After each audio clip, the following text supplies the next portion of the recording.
La lutte contre le blanchiment des capitaux et la délinquance financière est une préoccupation des responsables du pays. Il faut donc mettre fin à ce mal qui constitue un frein au développement. D'où la tenue de cet atelier sur la lutte contre la corruption et la délinquance économique et financière.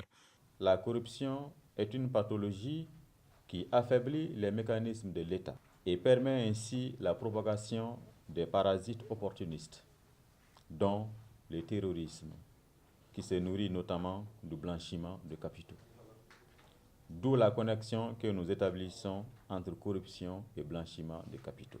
Ces malfaiteurs trouvaient dans le blanchiment, favorisé par un climat de corruption, le financement de leurs activités terroristes.